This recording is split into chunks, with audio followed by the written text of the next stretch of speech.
ഗുരുപരമ്പരയെ സ്മരിച്ചുകൊണ്ട് മാണ്ഡവ്യോപനിഷത്ത് അദ്വൈത പ്രകടനത്തിൽ ആറാമത്തെ കാര്യങ്ങൾ.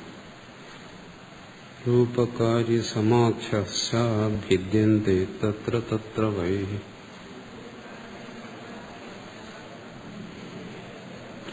ആകാശസ്യ ന ഭേദോസ്തി തദ്വജ്ജീവേഷു നിർണയഃ.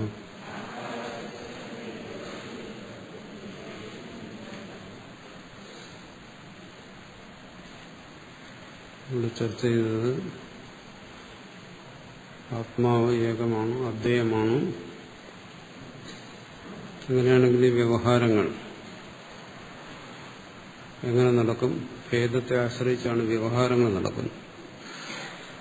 ജീവവ്യവഹാരങ്ങൾ, ജീവന്മാരുടെ പ്രവർത്തനങ്ങളെല്ലാം അഭേദത്തിൽ പ്രവർത്തനം. ഏകമാണ് ആത്മാവിൽ, ഏകമായ ആത്മാവിൽ ആര് എങ്ങനെ എന്തിനോട് വ്യവഹരിക്കും? വാക്കും പ്രവൃത്തിയും ചിന്തകളുമെല്ലാം എങ്ങനെ നടക്കും?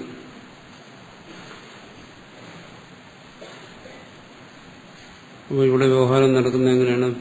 ആത്മഭേദ നിമിത്തൈവ, ആത്മഭേദം കൊണ്ടൊന്ന് അതുപോലെയാണ് നടക്കുന്നതല്ല. അത് എന്തുകൊണ്ട് നടക്കുന്നു? അവിദ്യാകൃത, അത് അവിദ്യ കൊണ്ടാണ്, മായ കൊണ്ടാണ് അത് നടക്കുന്നത്. ഇവിടെ അവിദ്യ, മായ എന്നെല്ലാം പറയുന്ന ഒരേ അർത്ഥത്തിനാണ്. ഇനി വരുന്ന ഭാഗത്തും പറയും. ഇതെല്ലാം ആ തുര്യന്റെ ഐശ്വര്യം, തുര്യന്റെ ശക്തി വിശേഷം, അതുകൊണ്ട് ഇതെല്ലാം സംഭവിക്കുന്നു. ഉദാഹരണം പറയുന്നു. ഇവിടെ ആകാശത്തെയാണ് ഉദാഹരണമായി പറയുന്നത്. യഥാ ആകാശേകസ്മിൻ ഘടകരക അപാവരകാദി ആകാശാനാം അല്പത്വ മഹത്വാദിരൂപാണി ഭിദ്യന്തേ. ആകാശം ഒന്നേ ഉള്ളൂ, എങ്കിലും ആകാശം ഇരിക്കുന്ന ഉപാധിക്കനുസരിച്ച് അത് അല്പമാകാം, വലുതാകാം. അതിനനുസരിച്ച് തഥാ കാര്യം ഉദക ആഹരണ ധാരണ ശയനാദി സമാഖ്യ. ഒരിടത്ത് ആകാശത്തിൽ ജലം കൊണ്ടുവരുന്നു, ഒരിടത്തിൽ അതിൽ ജലത്തെ സൂക്ഷിച്ചു വയ്ക്കുന്നു, ഒരിടത്തിൽ അതേ ആകാശത്തിൽ തന്നെ മനുഷ്യൻ ഉറങ്ങുന്നു.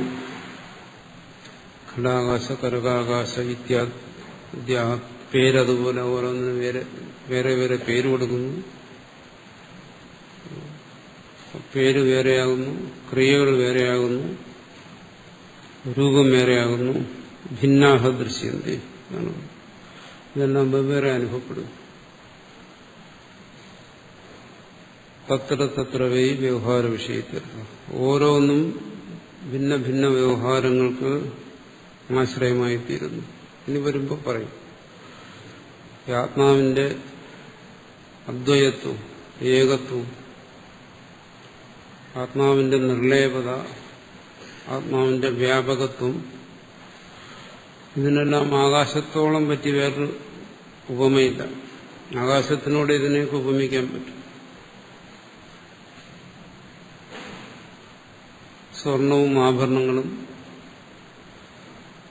സമുദ്രവും തരംഗങ്ങളും, അതൊന്നും അതുപോലും ശരിയായ ഇത്രയും വ്യക്തമായ ഉദാഹരണമല്ല എന്ന് പറയും. എന്തുകൊണ്ട്? ജലത്തിൽ വികാരം സംഭവിക്കും. സമുദ്രത്തിൽ തിരയുണ്ടാവണമെങ്കിൽ അവിടെ വികാരം സംഭവിക്കുന്നു.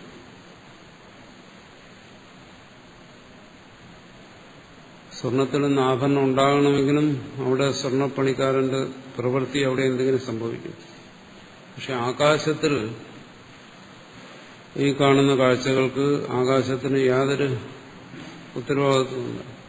ആകാശത്തിന് യാതൊരു പ്രവൃത്തിയും നടക്കുന്നില്ല. ആകാശം നിർവികാരമായിരുന്നു കൊണ്ട് തന്നെ ആകാശത്തെ ആശ്രയിച്ച് മറ്റു പ്രവർത്തനങ്ങൾ നടക്കുന്നു. അപ്പൊ ആകാശത്തോളം പറ്റിയൊരു ദൃഷ്ടാന്തം അദ്വൈതത്തിൽ വേറെ കിട്ടില്ല എന്നിടത്ത് പറയുന്നുണ്ട്. അതത്ര സ്പഷ്ടമാണ്. അപ്പൊ എങ്ങനെയാണോ ഈ ഭൂതാകാശത്തിൽ അണു മുതൽ ബ്രഹ്മാണ്ഡം വരെയുള്ള സർവവും നിലനിൽക്കുന്നത്, അതിനെ സ്പർശിക്കാതെ, അതിന്റെ നിർലേപതയ്ക്ക് യാതൊരു കോട്ടവും വരുത്താതെ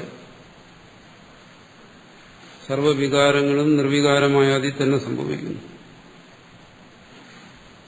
അത് തന്നെ ഇവിടെയും പറയുന്നു. നിർവികാരമായിരിക്കുന്ന ബോധത്തിൽ സർവവികാരങ്ങളും സംഭവിക്കുന്നു. കാരണം അദ്വൈതത്തെ മനസ്സിലാക്കാൻ പ്രയാസമായി വരുന്നു. ജ്ഞാനം നിർവികാരം എന്നാണ് പറയുന്നത്. പക്ഷേ നമ്മുടെ ഉള്ളിൽ സദാ വികാരങ്ങൾ മാറി മറിഞ്ഞുകൊണ്ടിരിക്കുകയാണ്. ചിത്തം വികാരപ്പെടുന്നതാണ് ജ്ഞാനം എന്ന് നമ്മൾ ധരിക്കുകയാണ്. ചിത്തവികാരമാണ് ജ്ഞാനം. ഇവിടെ മറിച്ച് അങ്ങനെയല്ല. ജ്ഞാനത്തിലെ വികാരമാണ് ചിത്തം എന്നാണ് പറയുന്നത്. ജ്ഞാനത്തിൽ സംഭവിക്കുന്നത് എങ്ങനെ? ആകാശത്തിൽ ഇവിടെ പല വ്യവഹാരങ്ങൾ സംഭവിക്കുന്നു. നാമവും രൂപവും ക്രിയയും എല്ലാം സംഭവിക്കുന്നു. ആകാശത്തിനൊന്നും സംഭവിക്കുന്നില്ല. അത് സംഭവിക്കുന്ന ആധാരം അല്ലെങ്കിൽ അത് സംഭവിക്കുന്ന ഈ ഇടം, അവിടെ വികാരങ്ങളൊന്നും സംഭവിക്കുന്നില്ല. പക്ഷെ ആ ഇടത്തെ ആശ്രയിക്കാതെ ഇങ്ങനെ ഒരു വ്യവഹാരം സംഭവിക്കുന്നില്ല. അതുകൊണ്ട് തത്രൈവ വ്യവഹാര വിഷയ എന്ന് പറഞ്ഞു. അറിവും പ്രവൃത്തിയും എല്ലാം നിലനിൽക്കുന്നത് അവിടെയാണ്, ഈ ആകാശത്തിലാണ്. അപ്പൊ സർവവികാരങ്ങളെയും സർവവ്യവഹാരങ്ങളെയും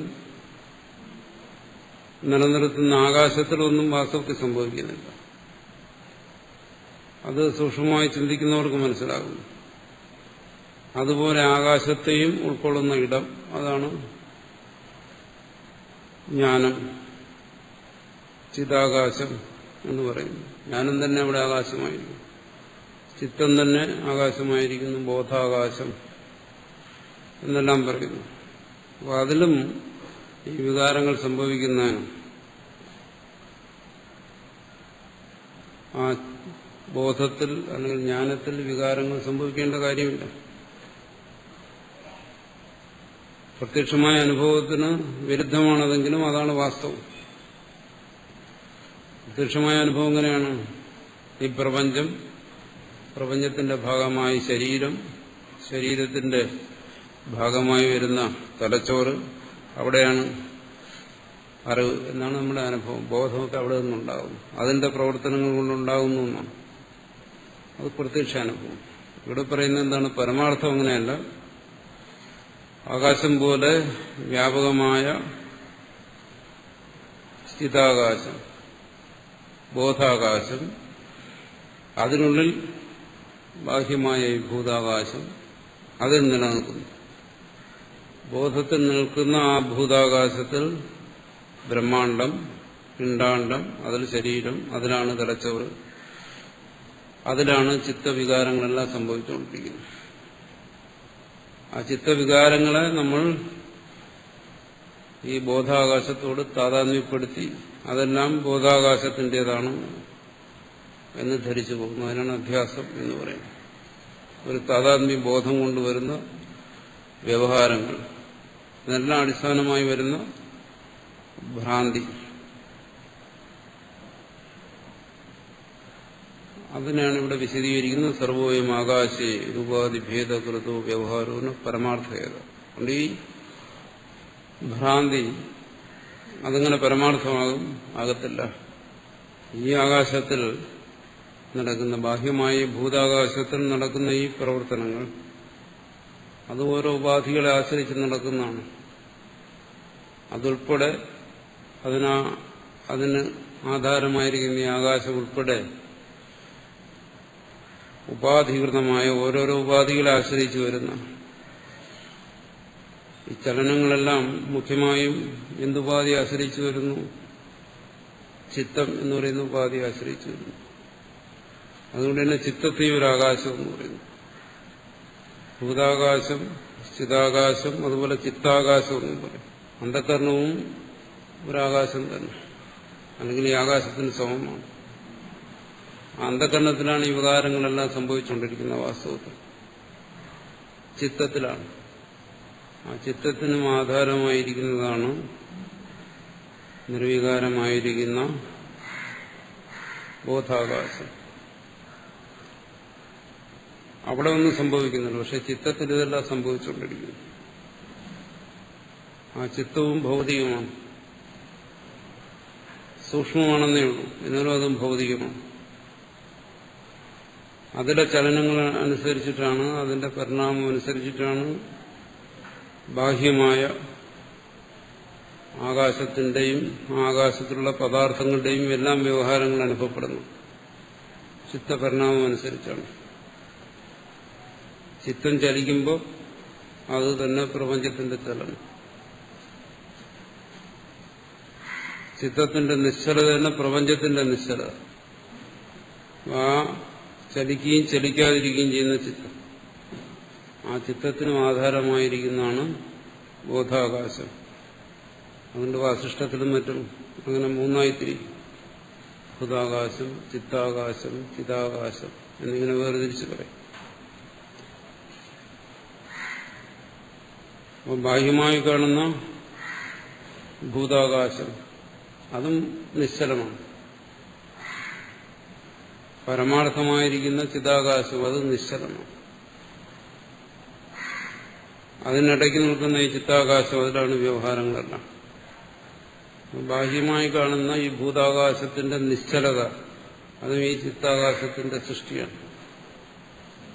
അത് സൃഷ്ടിക്കുന്നതാണ്. അതും ആപേക്ഷികമാണ്. എന്തുകൊണ്ട്? അദ്വൈതത്തിൽ അതും നശിക്കുന്നതാണ്. നശിക്കുന്ന ഒന്നിനും നിശ്ചലമായിരിക്കാൻ പറ്റത്തില്ല. പരമാർത്ഥത്തിൽ നിശ്ചലമായിരിക്കില്ല. അതിനും വികാരപ്പെട്ട് നാശം സംഭവിച്ചേ പറ്റും. ആകാശത്തിനും നമ്മൾ നിശ്ചലമെന്ന് കരുതുന്ന നിർവികാരം, നിർലേപം എന്നെല്ലാം കരുതുന്ന ആകാശത്തിനും വികാരം സംഭവിച്ചില്ലാതായിത്തീരും, അപ്രത്യക്ഷമായിത്തീരും. അതിനും കാരണമായിരിക്കുന്ന ഈ ചിത്തത്തിന്റെ ചലനം കൊണ്ട് അതിനും ഉത്പത്തിയും നാശവും സംഭവിക്കുന്നു. അപ്പോൾ എല്ലാ വ്യവഹാരങ്ങൾക്കും ആശ്രയമായിരിക്കുന്നത് ചിത്താകാശമാണ്. അതിനാധാരമായിരിക്കുന്ന ചിതാകാശത്തിൽ ഇതെല്ലാം ആരോപിതമായി കൽപ്പിതമായി നിലനിൽക്കുന്നു.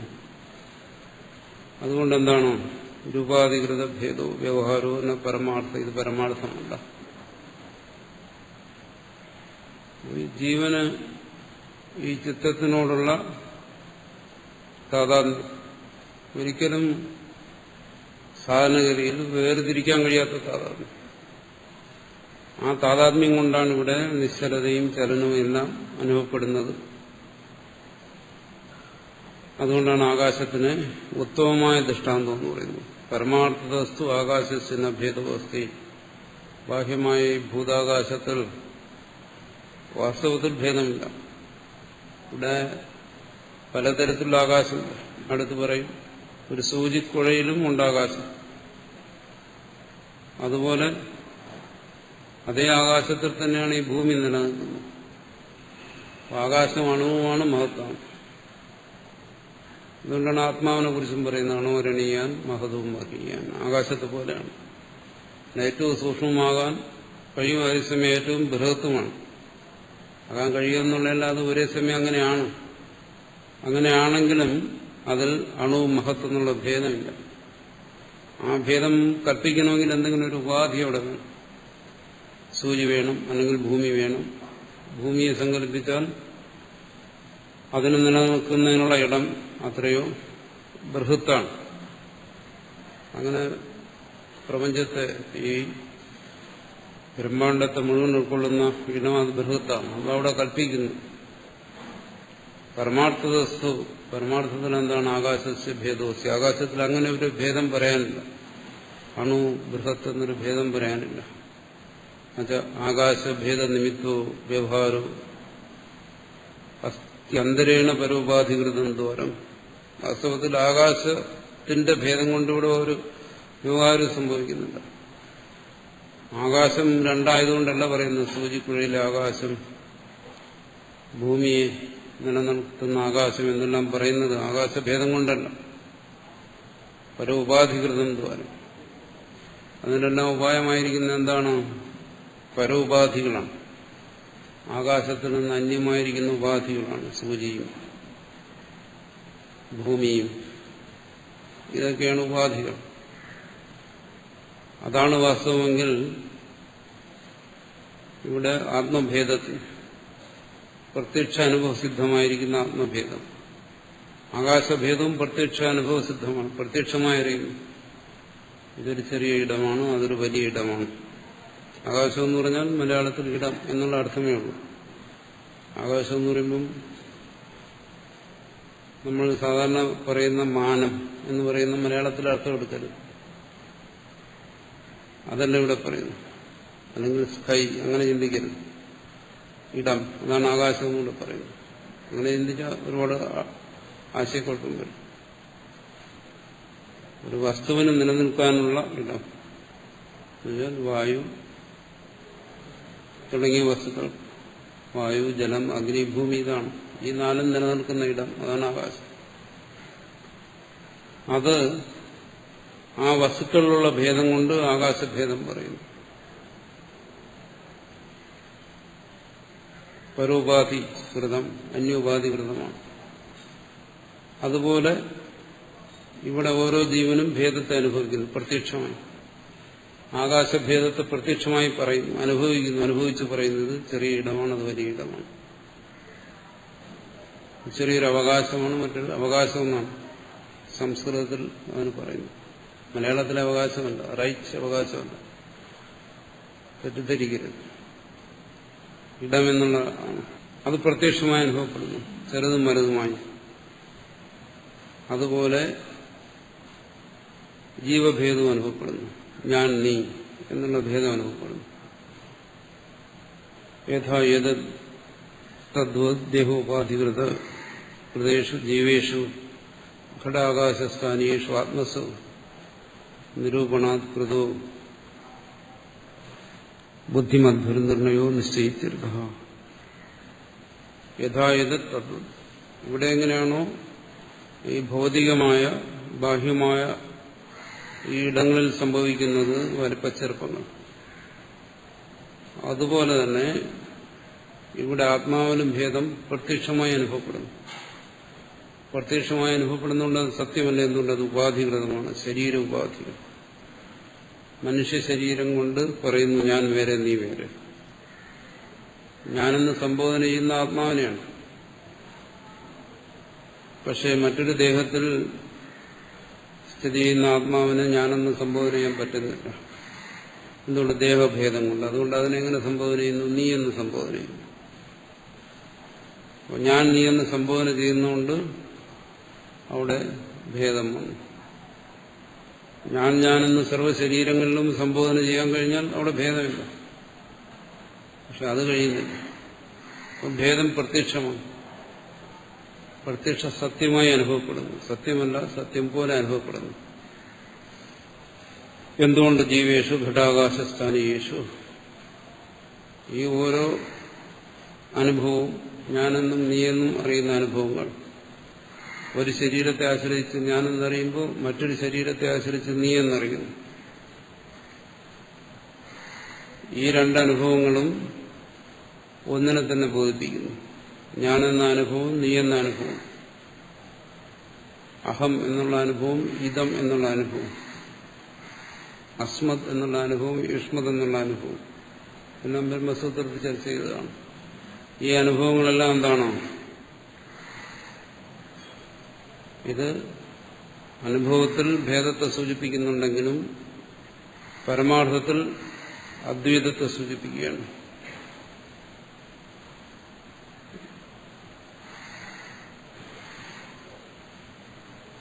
അത് ബുദ്ധിമദ്ഭർ നിർണയ, ബുദ്ധിമാന്മാരുടെ നിശ്ചയം അതാണ്. വിവേകികൾ അതിനെ ഞാൻ, നീ എന്ന് ഭേദ രൂപത്തിൽ അനുഭവപ്പെടുന്ന ഈ അനുഭവത്തെ അദ്വൈതമായിട്ട് അറിയുന്നു. ബുദ്ധിമാന്മാരുടെ നിശ്ചയം അതാണ്. ബുദ്ധിമാന്മാർക്ക്, വിവേകികൾക്ക് എന്താണ്? ഈ ഭേദങ്ങളെല്ലാം ചിതാകാശത്തിൽ സ്ഥിതി ചെയ്യുന്നു, ബോധാകാശത്തിൽ ഇത് സ്ഥിതി ചെയ്യുന്നു.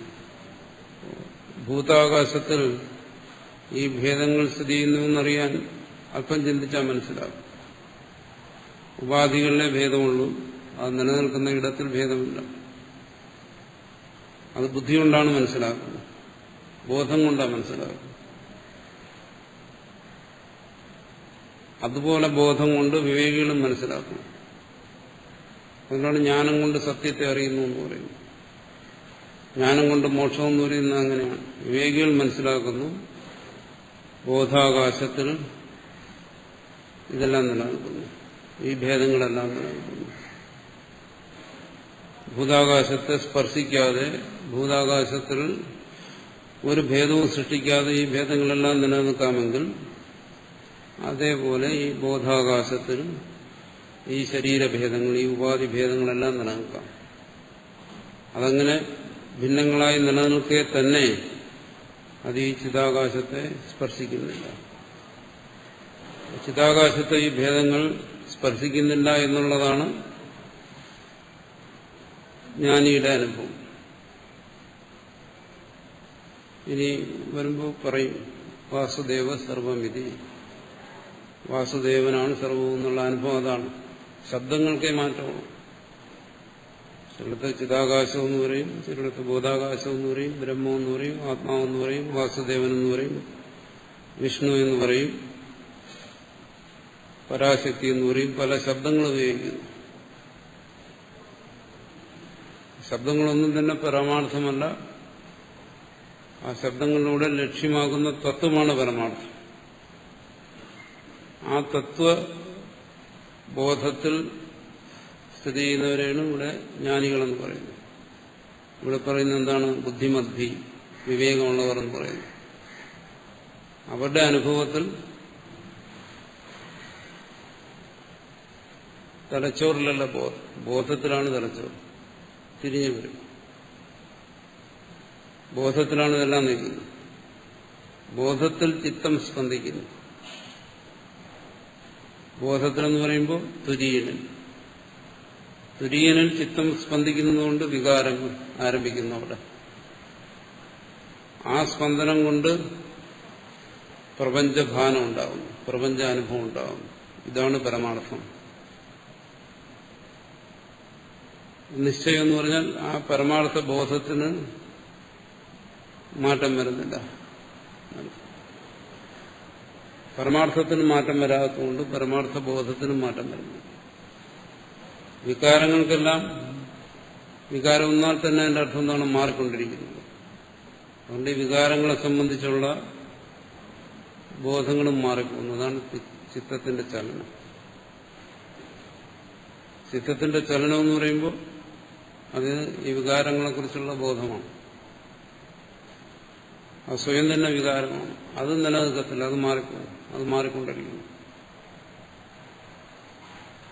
പക്ഷെ മാറാത്ത തത്വത്തിന്റെ ബോധം, അത് ആ തത്വത്തിനൊന്നും അന്യമല്ല. അതുകൊണ്ട് അതിന് മാറ്റമില്ല. ആ തത്വത്തിന്റെ തന്നെ പ്രകാശമാണ്. അതിൽ പ്രകാശിക്കുന്നതായി സർവത്തെ അറിയുന്നു. അവിടെയാണ് അദ്വൈത സാക്ഷാത്കാരം എന്ന് പറയുന്നത്. അതിന് മാറ്റമില്ല. കാരണം മാറാത്തതിനാണ് സാക്ഷാത്കരിച്ചിരിക്കുന്നത്. ആ മാറാത്തതിന്റെ സാക്ഷാത്കാരം അതിൽ നിന്ന് അന്യമല്ല. അതുകൊണ്ട് അതിന് മാറ്റം സംഭവിക്കുന്നില്ല. മാറ്റം സംഭവിക്കാത്ത ജ്ഞാനത്തിനാണ് നിശ്ചയം എന്ന് പറയുന്നത്. നമ്മൾ ലൗകികമായി പറയുമ്പോൾ അങ്ങനെയല്ല. നിശ്ചയം, സംശയം എന്ന് പറയുന്നു. സംശയം എന്ന് പറയുമ്പോൾ ഇവിടെ മാറ്റം വരുന്നു. ബോധം 2 കോടിയിലേക്ക് സംശയിക്കും, സഞ്ചരിക്കുന്നു. അതാണോ ഇതാണോ? നിശ്ചയം എന്ന് പറയുമ്പോൾ ഏകരൂപത്തിൽ നിൽക്കുന്നു. ആത്മബോധവും പരമാർത്ഥബോധവും നിശ്ചയമാണ്. കാരണം അത് പരമാർത്ഥത്തിൽ നിന്ന് അന്യമല്ല. പരമാർത്ഥത്തിന് മാറ്റമില്ല. അതാണ് അതിന്റെ താല്പര്യം എന്ന് പറഞ്ഞിരിക്കുന്നത്. രൂപകാരി സമാഖ്യാശ്ച ഭിദ്യന്തേ തത്ര തത്ര വൈ ആകാശസ്യ ന ഭേദോസ്തി തദ്വദ്ജീവേഷു നിർണയ നാകാശസ്യ ഘടാകാശോ വികാരാവയോ യഥാ നൈവാത്മനഃ സതാ ജീവോ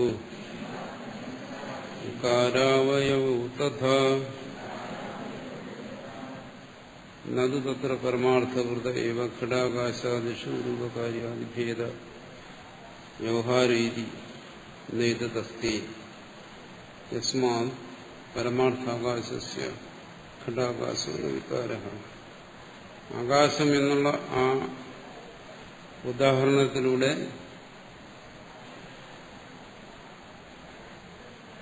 ആത്മാവിന്റെ നിസ്സംഗത, സർവ്വവ്യാപകത അത് വെളിപ്പെടുത്താൻ ശ്രമിക്കുകയാണ്.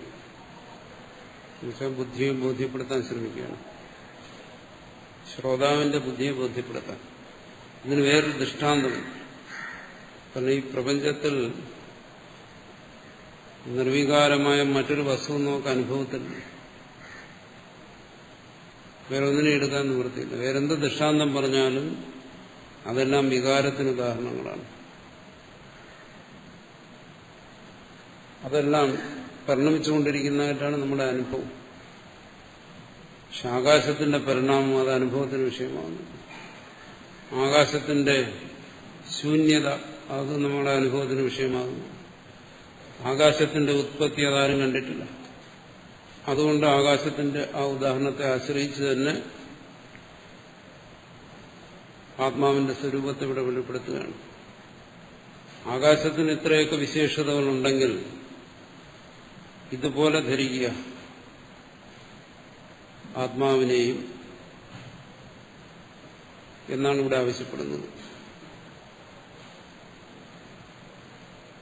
ഇവിടെ ഒരു കാര്യം ശരിയാണെന്താണ്, ആകാശം വ്യാപകമാണ്, അത് നിർവികാരമാണ്. പക്ഷേ നമ്മുടെ വ്യവഹാരത്തിൽ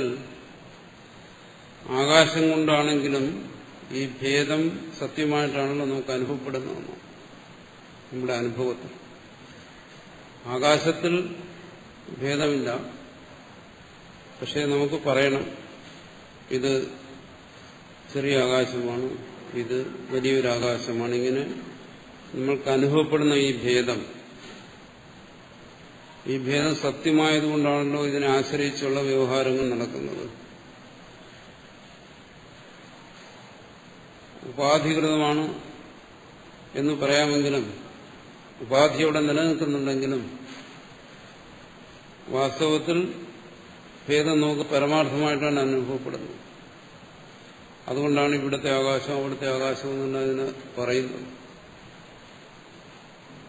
ഇതെന്തുകൊണ്ട് പരമാർത്ഥമായിക്കൂടാന്നാണ് ഇവിടുത്തെ ചോദ്യം. ആ പരമാർത്ഥമായ ഭേദത്തെ ആശ്രയിച്ച് എന്തുകൊണ്ട് ഈ വ്യവഹാരങ്ങൾ സംഭവിച്ചുകൂടാ? കാരണം ഈ ഭേദവ്യവഹാരം നമുക്ക് അനുഭവപ്പെടുന്നത് പരമാർത്ഥമായിട്ടാണ്. തത്വം അതല്ല എന്നും ശാസ്ത്രം ബോധിപ്പിച്ചാലും ഭേദവ്യവഹാരങ്ങളെല്ലാം പരമാർത്ഥമായി അനുഭവപ്പെടുന്നു. ഞാൻ നീ എന്നുള്ള ഈ ഭേദം യഥാർത്ഥമായിട്ടാണ് അനുഭവപ്പെടുന്നത്. അതുകൊണ്ട് ഭേദത്തെ ആശ്രയിച്ച് ഭേദവ്യവഹാരം എന്നെന്തുകൊണ്ട് സ്വീകരിച്ചുകൂടാന്നാണ്. സ്വന്തം അനുഭവത്തെ ആശ്രയിച്ച് ചോദിക്കുകയാണ്, നൈതദസ്യ അത് ശരിയല്ല, യസ്മാൻ പരമാർത്ഥാകാശസ്യ ഘടാകാശമെന്ന വികാര. അങ്ങനെ സംഭവിക്കാൻ വഴിയില്ല. കാരണം ആകാശത്തിൽ എന്തെങ്കിലും ഒരു വികാരം സംഭവിച്ച്, ഒരു പരിണാമം സംഭവിച്ച് ആകാശത്തിൽ ഭേദം സംഭവിച്ചിരുന്നെങ്കിൽ അത് പറയാമായിരുന്നു. ഭേദം ഒരിടത്ത് സംഭവിക്കണമെങ്കിൽ അത് വികാരത്തെ ആശ്രയിച്ചേ സംഭവിക്കത്തുള്ളൂ. വികാരം നടക്കുന്നിടത്ത് പോലും സൂക്ഷ്മമായി ചിന്തിച്ചാൽ ഭേദമില്ല. എന്നാലും സ്ഥൂല ദൃഷ്ടിയിൽ ഇവിടെ പറയുകയാണ്, ബാഹ്യ ബുദ്ധികളുടെ അഭിപ്രായത്തിൽ പറയുകയാണ്, ഒരു തരത്തിലും ഭേദത്തെ ഇവിടെ സ്വീകരിക്കാൻ നിവർത്തിയില്ല എന്നാണ്. ഭേദം സത്യമായി അനുഭവപ്പെടുന്നുണ്ടെങ്കിൽ ഈ മഹാകാശത്തിൽ എന്തെങ്കിലും ഒരു വികാരം സംഭവിച്ച് ഇവിടെ ഒരു ചെറിയ ആകാശം ഉണ്ടാകുന്നില്ല. യഥാ സുവർണസ്യ ഒരു ജഗാതൃ യഥാവാ അപാം ഭേന ബുദ്ഭൂത ഹിമാതി. സുവർണത്തിൽ നിന്ന് ഒരു ജഗം, കണ്ഠാഭരണം, കഴുതിലണിയുന്ന ആഭരണം ഉണ്ടാകും. അതാണ് ഒരു ജഗം. അവിടെ സുവർണത്തിലൊരു വികാരം സംഭവിച്ചു എന്ന് നമുക്ക് പറയാം. പരമാർത്ഥത്തിൽ ചിന്തിച്ചാൽ അത് ഒന്നാണെങ്കിലും സുവർണത്തിലൊരു വികാരം സംഭവിച്ചു എന്ന് പറയുന്ന വാസ്തവമാണ്. എന്ത് വികാരമാണ് സംഭവിച്ച അവിടെ രൂപവ്യത്യാസം വന്നു. അതിനനുസരിച്ച് അതിന് നാമഭേദം വന്നു. അതിന് ആഭരണം എന്ന് പറയുന്നു. അവിടെ അത് വികാരം കൊണ്ടുവരുന്ന മാറ്റത്തിന് ഉദാഹരണമാണ്. സാധാരണ അതാണ് ദൃഷ്ടാന്തമായി പറയുന്നത്. സ്വർണവും ആഭരണവും പോലെ വികാരം വന്നിട്ടും അത് അഭേദമായിരിക്കും. പക്ഷെ വികാരം അവിടെ സംഭവിച്ചു, ഒന്നും സംഭവിച്ചില്ല എന്ന് പറയാൻ നിവൃത്തിയില്ല. ബാഹ്യമായൊരു പ്രവർത്തനം അവിടെ നടന്നിരിക്കുന്നു.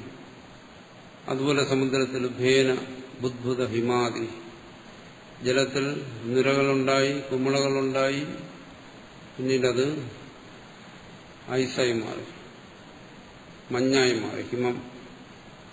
അപ്പൊ അവിടെ എന്ത് സംഭവിക്കുന്നു? വികാരങ്ങൾ സംഭവിക്കുന്നു. തത്വത്തിൽ ഒന്നാണെങ്കിലും വികാരം സംഭവിച്ചു. വികാരം സംഭവിച്ചതുകൊണ്ട് നമ്മളവിടെ ആ വികാരം കൊണ്ടുവന്ന ഭേദത്തെ ആശ്രയിച്ച് പറയുന്നു, ചിന്തിക്കുന്നു, പ്രവർത്തിക്കുന്നു. അതാണ് വ്യവഹാരം. തത്വത്തിൽ ജലവും ഹിമവും ഒന്ന് തന്നെ, പക്ഷെ എന്നാലും ഇവിടെ ഭേദമുണ്ടല്ലോ.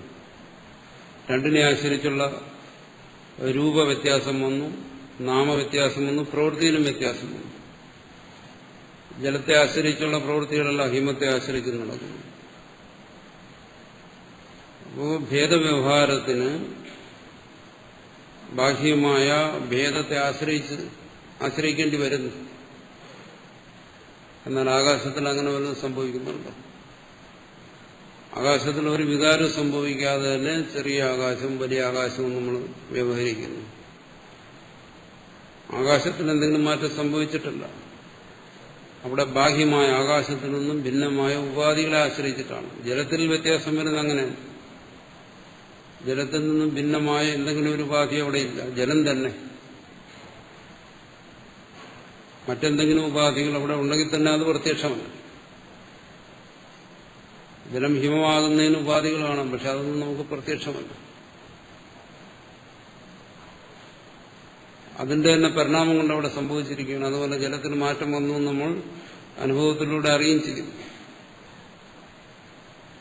അതുപോലെ ഏകമായിരിക്കുന്ന ആകാശത്തിന് എന്തെങ്കിലും ഒരു പരിണാമം, ഒരു മാറ്റം സംഭവിച്ചിട്ടല്ല അവിടെ ഈ ഭേദവ്യവഹാരം വരുന്നത്. വലുത്, ചെറുത്, അടുത്തുള്ളത്, അകലെയുള്ളത്, മേളിലുള്ളത്, കീഴിലുള്ളത്, ഈ തരത്തിലുള്ള വ്യവഹാരങ്ങൾ അവിടെ വരുന്നത് എന്തെങ്കിലും ഒരു ഭേദം, വികാരം അവിടെ സംഭവിച്ചിട്ടില്ല. ഇവിടെ ചോദ്യം വരുന്നതാണ്, ആത്മാവ് ഏകമാണ്, സർവ്വവ്യാപകമാണ്, ജ്ഞാനസ്വരൂപമാണ്. അങ്ങനെ ഇരിക്കുന്ന ആത്മാവിൽ ഒരു വ്യത്യാസവും വരാതെ, ഒരു ഭേദവും വരാതെ എങ്ങനെ ഇതൊക്കെ സംഭവിക്കുന്നു? ഞാൻ, നീ എന്നുള്ള ഭേദം, സംസാരം, ഇതൊക്കെ എങ്ങനെ സംഭവിക്കുന്നു? അത് വ്യക്തമാക്കുകയാണ്. ഒരു വസ്തുവിന്റെ സ്വരൂപത്തിൽ ഒരു ഭേദവും വരാതെ ആ വസ്തുവിനെ ആശ്രയിച്ച് നാനാതരത്തിലുള്ള വ്യവഹാരങ്ങൾ വരാം. ആകാശം എന്ന് പറയുന്ന ആ വസ്തുവിൽ അതിന്റെ സ്വരൂപത്തിൽ ഒരു പരിണാമവും, ഒരു വികാരം സംഭവിക്കാറ്. സുവർണത്തിലും ജലത്തിലും വന്നതുപോലെ പോലും ഒരു വികാരം സംഭവിക്കാതെ തന്നെ ആകാശത്തിൽ പലതരത്തിലുള്ള വ്യവഹാരം വരുന്നു. അതിനെക്കുറിച്ച് പറയുന്നത് എന്താണ്? അത് മുകളിലാണ്, അത് താഴെയാണ്, അത് ചെറുതാണ്, വലുതാണ്. ഇങ്ങനെ നാനാ വ്യവഹാരങ്ങൾ അതിനെ ആശ്രയിച്ച് വരും. ഈ വ്യവഹാരത്തിന്, ഭേദവ്യവഹാരത്തിന് വസ്തുസ്വരൂപത്തിൽ ഒരു മാറ്റവും വേണ്ട. ചിന്തിച്ച് മനസ്സിലാക്കാൻ നമ്മളോട് ആവശ്യപ്പെടുകയാണ്. അതങ്ങനെ സംഭവിക്കാമെങ്കിൽ ഈ ബോധാകാശത്തിലും ഒരു പരിണാമവും സംഭവിക്കാതെ തന്നെ ഈ ചിത്തവ്യാപാരങ്ങൾ സംഭവിക്കാം. ആ ചിത്തവ്യാപാരം കൊണ്ട് ഞാൻ, നീ എന്നുള്ള ഭേദം അനുഭവപ്പെടാം, ജീവഭേദം അനുഭവപ്പെടാം. അങ്ങനെ അനുഭവപ്പെടുന്നു ആ ഭേദം പരമാർത്ഥമല്ല. എന്തുകൊണ്ട്? അതിനാധാരമായിരിക്കുന്നു പരമാർത്ഥമല്ല.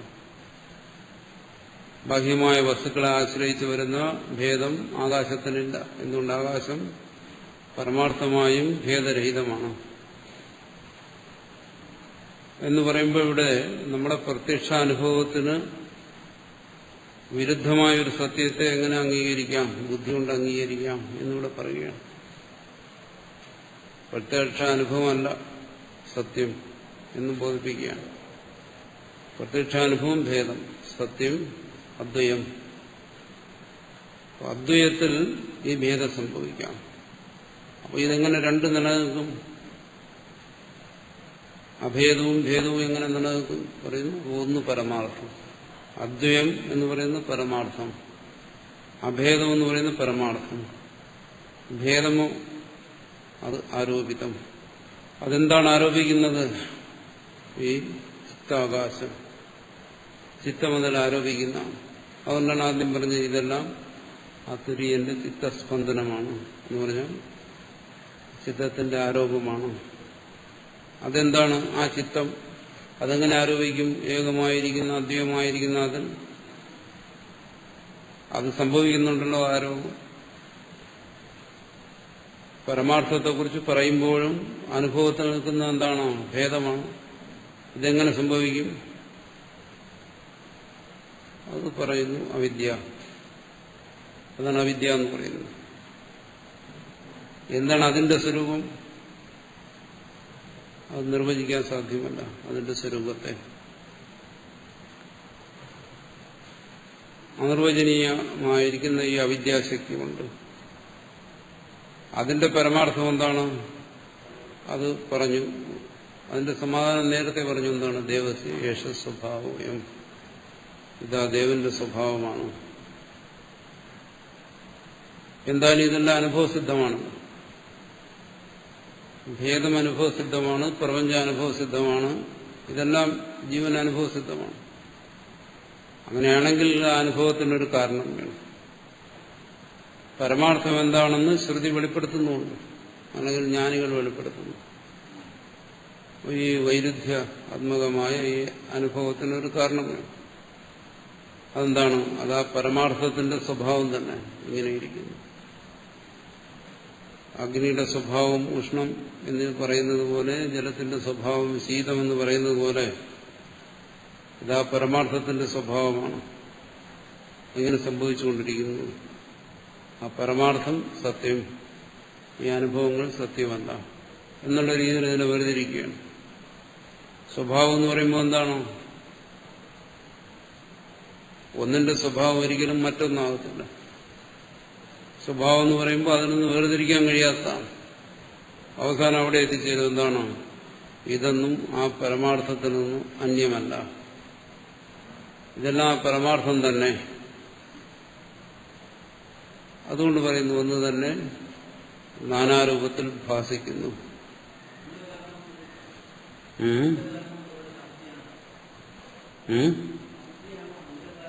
അവിദ്യ. അവിദ്യയാണ് മൂലകാരണം.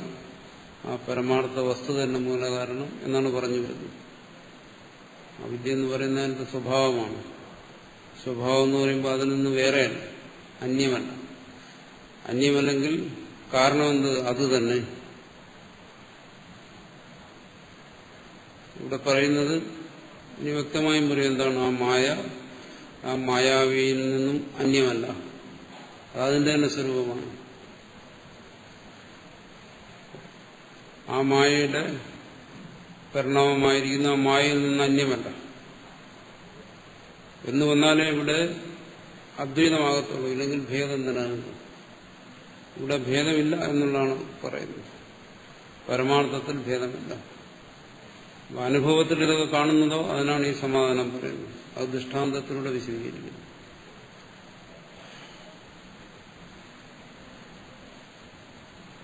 അതുകൊണ്ട് ഇത് വികാരമല്ല. സ്വർണത്തിന്റെ വികാരം ആഭരണമായിരിക്കുന്നത് പോലെ അതുമല്ല സാധാരണ ദൃഷ്ടാന്തമായി പറയുന്നതാണ്. പക്ഷെ പരമാർത്ഥത്തിൽ അതൊന്നും യോജിക്കത്തില്ല. ജലത്തിന്റെ വികാരം ഉദ്ഭുതമായിരിക്കുന്നത് പോലെ അതൊന്നും അതിനുകൊണ്ട് പോരായ്മകൾ. നാപ്യവയോ യഥാ വൃക്ഷസ്യ ശാഖാദി. അവയവം എന്ന് പറയാനും പറ്റത്തില്ല. അവയവം എന്ന് പറയുന്നത് എന്താണ്? അവയവിൽ നിന്ന് വേറെയല്ല. അഭേദത്തിന് ഉദാഹരണം പറയുന്നതാണ് അവയവി അവയവഭാവം. കാരണം വൃക്ഷത്തിൽ നിന്നൊരിക്കലും ശാഖ ഭിന്നമല്ല. ആ ശാഖയും കൂടെ ചേർന്നാലേ വൃക്ഷമാകത്തുള്ളൂ. അപ്പം വൃക്ഷത്തെ നമുക്ക് ശാഖയും വൃക്ഷവും അത് അഭേദമാണെന്ന് പറയാം. എന്നാലും ഇവിടെ ഇത് വൃക്ഷവും ശാഖയും പോലെയുമല്ല. വൃക്ഷവും ശാഖയും തമ്മിലുള്ള അഭേദത നമുക്ക് വ്യക്തമാണ്. അവയവയും അവയവവും തമ്മിലുള്ള. എന്നാലും ഇവിടെ പോരായ്മകളുണ്ട്. എന്താണ്? ആ ശാഖകളെല്ലാം ശിഥിലമായി കഴിഞ്ഞാൽ പിന്നെ വൃക്ഷമില്ല. ആ ഓരോ ശാഖയെയും ആശ്രയിച്ചിട്ടാണ് വൃക്ഷം നിലനിൽക്കുന്നത്. അവയവങ്ങളെ ആശ്രയിച്ചിട്ടാണ് അവയവി നിലനിൽക്കുന്നു. നമ്മൾ ധരിക്കുന്ന എന്താണ്? വൃക്ഷത്തിലാണ് ശാഖകളെന്നാണ്. പരമാർത്ഥം അതല്ല, ശാഖയിലാണ് വൃക്ഷം, അല്ല വൃക്ഷത്തിൽ ശാഖകളല്ല. അത് നമ്മുടെ അനുഭവം നമ്മളെ തെറ്റായി ബോധിപ്പിക്കുകയാണ്. എന്തുകൊണ്ട് അങ്ങനെ പറയുന്നു? കാരണം അവയവങ്ങളിലാണ് അവയവം നിൽക്കുന്നത്. ഏതുപോലെ നമ്മൾ ധരിക്കുന്നു വസ്ത്രത്തിലാണ് നൂല്, പക്ഷെ പരമാർത്ഥത്തിൽ എന്താണ്? നൂലിലാണ് വസ്ത്രം. എന്തുകൊണ്ട്? നൂല് അവയവങ്ങളാണ്, അവയവിയാണ് വസ്ത്രം. അപ്പോൾ അവയവങ്ങൾ കൂടി ചേരുമ്പോഴാണ് വസ്ത്രം ഉണ്ടാകുന്നത്. അല്ലാതെ വസ്ത്രത്തിൽ നൂലിനിരിക്കാൻ കഴിയത്തില്ല, തലതിരിഞ്ഞു പോകും. പക്ഷെ അനുഭവം നേരെ മറിച്ചാണ്. അവയവങ്ങൾ ശിഥിലമായി കഴിഞ്ഞാലോ, നൂല് മാറിക്കഴിഞ്ഞാലോ പിന്നെ വസ്ത്രം. അതുപോലെ വൃക്ഷത്തിന്റെ നാനാവയവങ്ങളിൽ ചിലതാണ് ശാഖകളെന്ന് പറയുന്നത്. ഈ അവയവങ്ങളെല്ലാം കൂടി ചേരുമ്പോൾ മാത്രമേ വൃക്ഷമാകുന്നു. അതുകൊണ്ട് വൃക്ഷത്തിന്റെ ശാഖകളെ പോലെയല്ല ഈ കാണുന്ന ഭേദം. ആ പരമാർത്ഥമായിട്ട് വൃക്ഷവും ശാഖയും പോലെയുള്ള ബന്ധമല്ലാതെ ഇവിടെയെല്ലാം നമുക്ക് അഭേദം പ്രതീതമാകുന്നുണ്ടെങ്കിലും സുവർണത്തിലും ആഭരണത്തിലും അഭേദം അനുഭവപ്പെടുന്നു, ജലത്തിലും ബുദ്ബുദത്തിലും അഭേദം അനുഭവപ്പെടുന്നു, വൃക്ഷത്തിലും ശാഖയിലും അഭേദം അനുഭവപ്പെടുന്നുണ്ട്. അതുപോലെയല്ല അദ്വൈതത്തെ മനസ്സിലാക്കേണ്ടത്. ഇത് അങ്ങനെ ഉള്ള ബന്ധങ്ങളല്ല ഇവിടെ സർവാധാരമായിരിക്കുന്നു. ന തഥാ ആകാശസ്യ ഘടാകാശോ വികാരാവയോ യഥാ തഥാ. അതുപോലെ തന്നെ ഈ ആകാശം, ഘടാകാശം എന്ന് പറയുന്നു, ആകാശത്തിൽ നമ്മൾ കൽപ്പിക്കുന്ന ഭേദം അതുപോലെയല്ല. ആത്മാവിൽ നമ്മൾ കൽപ്പിക്കുന്ന ഭേദങ്ങൾ, ഞാൻ നീ എന്നുള്ള ഈ ഭേദങ്ങൾ, അത് ഈ പറഞ്ഞ ഈ ഒരു ഉദാഹരണത്തിലൂടെയും മനസ്സിലാക്കേണ്ടതല്ല. ഈ ഒരു ഉദാഹരണത്തിനും അത് സമമല്ല. ആകാശം മാത്രമേ അതിനോട് ഉപമിക്കാൻ പറ്റൂ. യഥാതഥാ നൈവാത്മനഃ പരസ്യ പരമാർത്ഥ സത്തോ മഹാകാശസ്ഥാനീയസ്യ ഘടാകാശസ്ഥാനീയോ ജീവഃ. അതുകൊണ്ട് അങ്ങനെ മനസ്സിലാവും. മഹാകാശത്തിന്റെ സ്ഥാനത്തിലാണ് പരമാത്മാവ്, അതിൽ ഈ പറയുന്ന ഘടാകാശത്തിന്റെ സ്ഥാനത്താണ് ജീവൻ എന്ന് മനസ്സിലാവും. അത് വികാരമോ അവയവമോ അല്ല, അവിടെ ഭേദമില്ല, ഉപാധി കൊണ്ടുവരുന്ന ഭേദമേ ഉള്ളൂ. ആ ഉപാധിയുടെ സ്ഥാനത്താണ് ഇവിടെ മഠം ഘടം എന്നെല്ലാം പറയുന്ന ഉപാധിയുടെ സ്ഥാനത്താണ് ഈ ശരീരങ്ങൾ, മനുഷ്യ ശരീരം, വൃക്ഷശരീരം തുടങ്ങിയ ശരീരങ്ങൾ, ചെറുതും വലുതുമായ ശരീരങ്ങൾ. ആ ശരീരങ്ങളെല്ലാം അവിദ്യാപരിണാമങ്ങളാണ്. അപ്പോൾ പരമാർത്ഥത്തിൽ ഇവിടെ ഉപാധി എന്ന് പറയുന്ന അവിദ്യയാണ്. ആ അവിദ്യയാകുന്ന ഉപാധി കൊണ്ടാണ് ജീവപരഭേദം സംഭവിച്ചിരിക്കുന്നത്. അപ്പോൾ തത്വത്തെ തത്വമായി തന്നെ ഗ്രഹിക്കുക, ആ ബോധം, അതിനാണ് അദ്വൈത ബോധം എന്ന് പറയുന്നത്. ആ ബോധമാണ് ഈ സംസാരത്തെ നിരാകരിക്കുന്ന, ഇല്ലാതാക്കുന്നത്.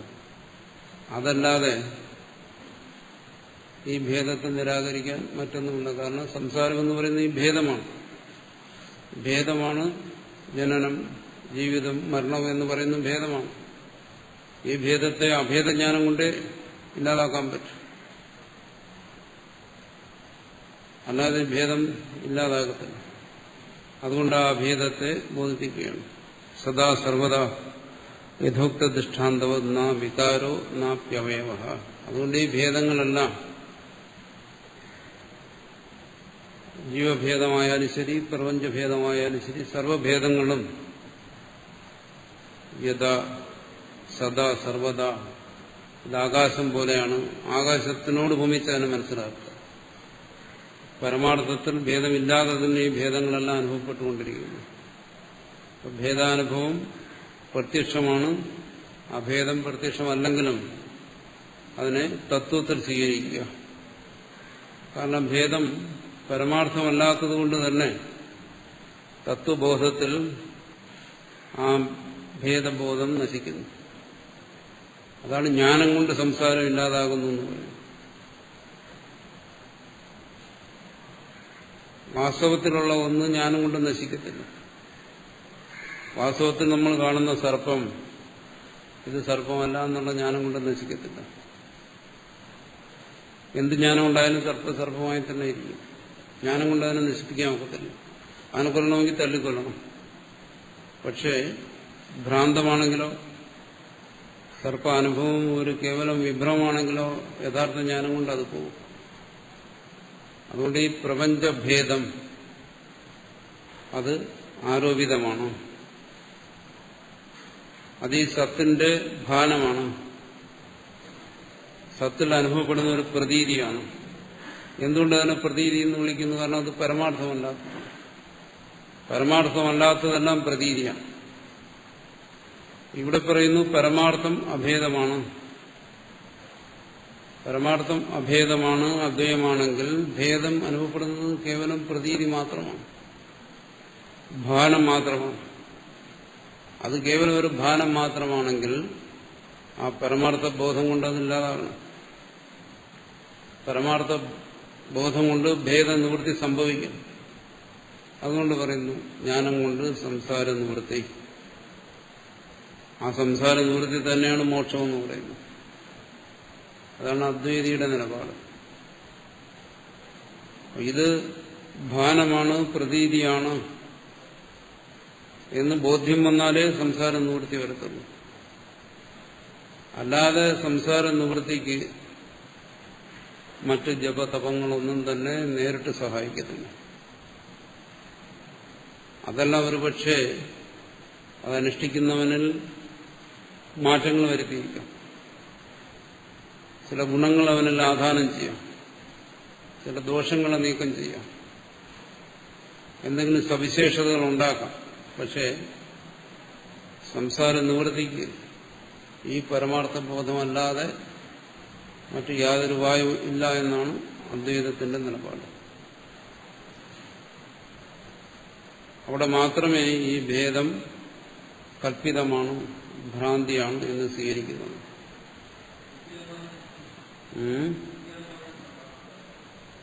എങ്ങനെ? അവിദ്യ, മായ. അവിദ്യ എന്ന് പറഞ്ഞാൽ മായ.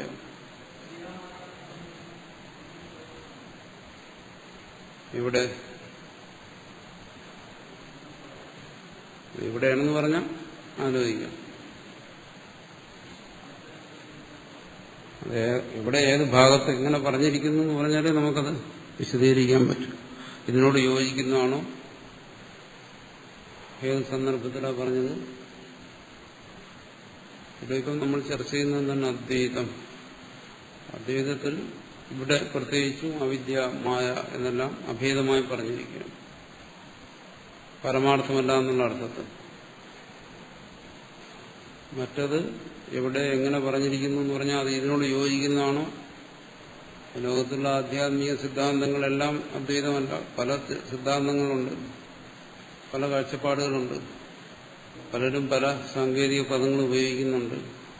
അതൊക്കെ ഇതിനോട് യോജിക്കണമെന്നില്ല. അപ്പം അത് എവിടെ, ആര്, എപ്പോ, എങ്ങനെ പറഞ്ഞിരിക്കുന്നു? അദ്വൈതത്തിന്റെ സന്ദർഭത്തിലാണെങ്കിൽ നമുക്കതിനെ വ്യാഖ്യാനിച്ച് ശരിപ്പെടുത്താം, അല്ലെങ്കിൽ അത് വ്യാഖ്യാനിച്ചാൽ ശരിപ്പെടുത്തില്ല.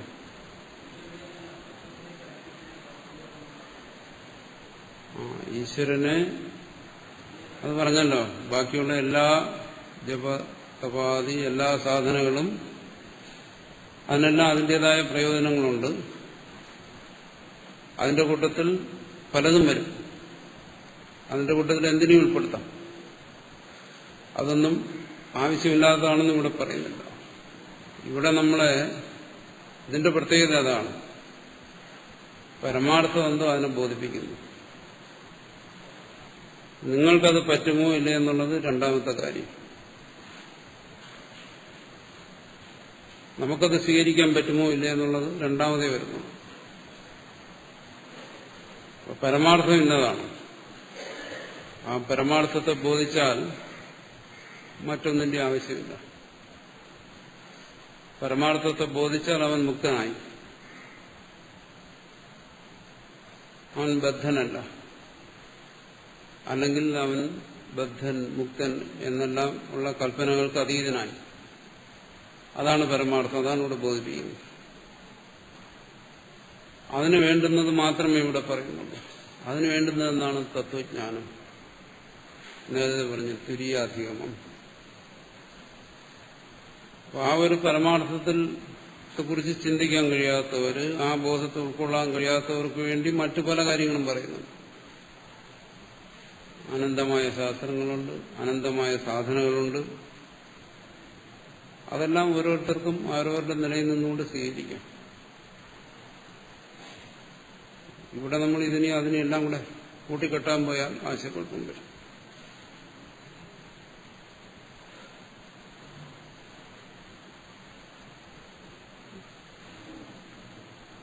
നമ്മൾ എല്ലാത്തിനും ഇതിനോട് യോജിപ്പിക്കാൻ ശ്രമിക്കേണ്ട കാര്യമില്ല. ഇവിടെ കാര്യങ്ങൾ വളരെ വ്യക്തമായി സ്പഷ്ടമായി പറയുന്നു. മറ്റ് അസ്പഷ്ടമായ പല കാര്യങ്ങളും ഇതിനോട് ബന്ധിപ്പിക്കാൻ ശ്രമിച്ചാലും ശരിയാകും.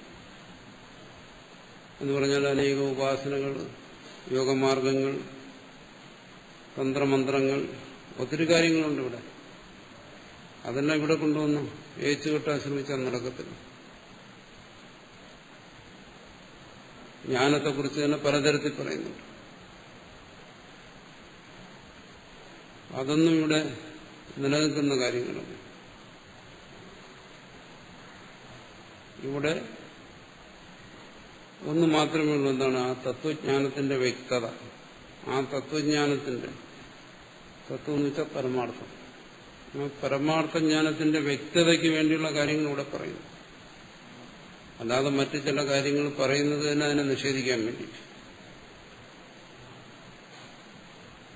എല്ലാ കാര്യങ്ങളും ഇതിനോടൊന്ന് ബന്ധപ്പെടുത്താൻ ശ്രമിച്ച ആശയക്കുഴപ്പമുണ്ട്.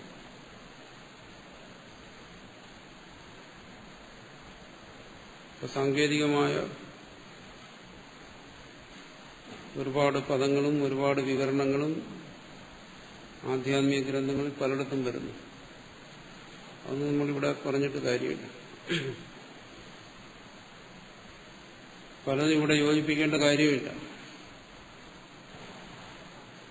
ഇവിടെ ഒരു പരമാർത്ഥം മാത്രം പൊതുവിക്കുന്നത് എന്താണ്? ദേവസ്യ ഏഷ സ്വഭാവം.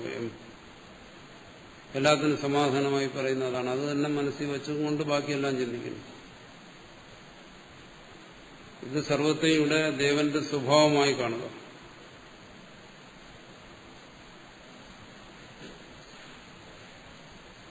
അതാണ് ഇവിടെ പറഞ്ഞ നിശ്ചയം. സംശയാത്മകമായ ജ്ഞാനങ്ങളെ, ഭ്രമാത്മകമായ ജ്ഞാനങ്ങളെ, അജ്ഞാനത്തെ ഒന്നും ഇവിടെ കൊണ്ടുവരാൻ പറ്റത്തില്ല.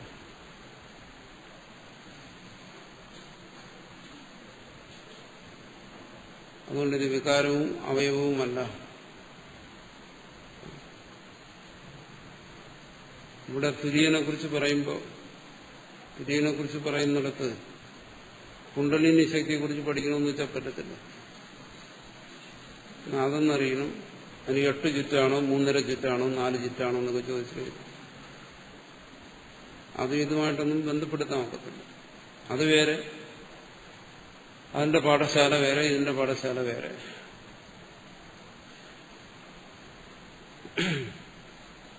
അപ്പൊ അതും ഇതുമായിട്ട് നമുക്ക് ഇതിന്റെ വിശദീകരണങ്ങൾ വേറെ രീതിയിലാണ്. നമ്മുടെ മനസ്സിൽ ഒരുപാട് ആശയങ്ങളുണ്ട്, ഒരുപാട് പുസ്തകം വായിച്ച അറിവുണ്ട്, ഒരുപാട് പ്രഭാഷണങ്ങൾ കേട്ട അറിവുണ്ട്, ഒരുപാട് സ്വാമിമാരുടെ ഉപദേശങ്ങളുണ്ട്. എല്ലാം നമ്മുടെ മനസ്സിലിരിക്കുന്നു.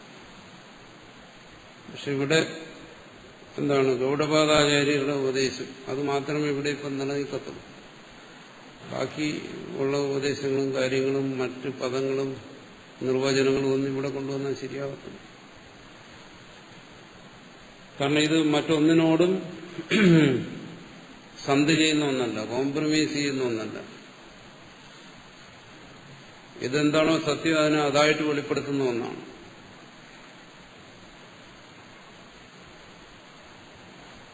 ഈ മാണ്ഡവ്യത്തെ തന്നെ അങ്ങനെയൊക്കെ വ്യാഖ്യാനിക്കുന്ന വിദ്വാൻമാർ കാണും. പക്ഷെ ഇവിടെ ഭാഷ്യകാരനോ അല്ലെങ്കിൽ ആചാര്യനോ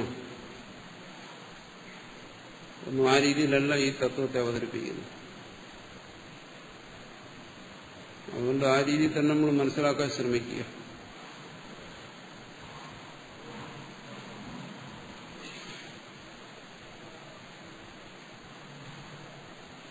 നമ്മൾ ധരിച്ചിരിക്കുന്ന നമ്മളെ പല ധാരണകളെയും ഇവിടെ നിരാകരിക്കുകയാണ്. നിരാകരിക്കുമ്പോൾ നമ്മളതിനെ അംഗീകരിക്കേണ്ടി വരും.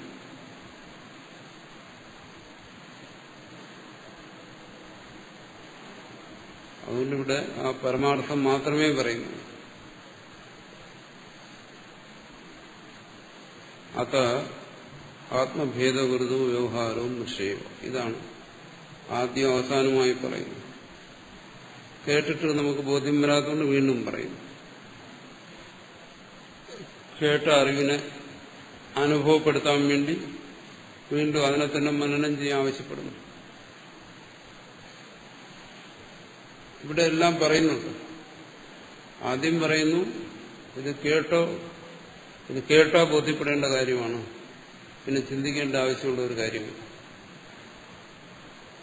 അതാണ് ഭാഷ്യകാരന്റെ നിലപാട്. ആദ്യം തന്നെ പറയുന്നതാണ്. കേൾവി തന്നെ ഇത് ബോധ്യപ്പെടണം. സത്യം അതിന്റെ സ്വഭാവം അങ്ങനെയാണ്. കേൾവി ബോധ്യപ്പെടണം. പിന്നെ സംശയവും ഭ്രാന്തിയും ഒന്നും ആ വിഷയത്തിൽ വരാൻ പാടില്ല. പറഞ്ഞിട്ട് കാര്യമില്ല, കേട്ടിട്ട് ബോധ്യപ്പെട്ടില്ല. ഇവരെയും മനനം ചെയ്യുക, വീണ്ടും ചിന്തിക്കുക. അവസാനം ഇപ്രകാരം നിർത്തുന്നതും പറയും. അതും നിനക്ക് പറ്റില്ലെങ്കിൽ പിന്നെ ഒരു കാര്യം ചെയ്ത് നോക്കിയാ സമാധി ഒന്ന് പരിശോധിച്ചു. അതുകൊണ്ടും നടന്നില്ല. സമാധി വരെ നമ്മളെ കൊണ്ടുപോകുന്നുണ്ട്. സമാധി വരെ വേണ്ടി വന്നാൽ പരിശോധിച്ച് നോക്കാം. പക്ഷെ സമാധി എന്ന് പറയുന്നത് മുഖ്യമായ ആയുധമല്ല, അവസാനത്തെ ആയുധമാണ്. അങ്ങനെയാണ് ഇവിടെ പറയുന്നത്. ഇവിടെ മുഖ്യം എന്ന് പറയുന്നത് ശ്രവണം തന്നെ. ശ്രവണത്തിൽ പരാജയപ്പെടുന്നവർക്ക് സമാധി വരെ പോകാം. അവിടെയെല്ലാം ബോധിപ്പിക്കുന്ന എന്താണ്? ഈ പറഞ്ഞ കാര്യം. ആത്മഭേദകൃതവും വ്യവഹാരവും വിഷയവും. ആത്മഭേദത്തെ ആശ്രയിച്ച് ഇവിടെ നടക്കുന്ന എല്ലാ ചിന്തകളും വാക്കുകളും പ്രവൃത്തികളും എല്ലാം കൽപ്പനയാണ്, ആരോപണമാണ്. തന്നെ തന്നെ ആരോപിച്ചിരിക്കുന്നതാണ്. ഇതാണ് ബോധ്യപ്പെടേണ്ടത്. ഇതാണ് അദ്വൈതം.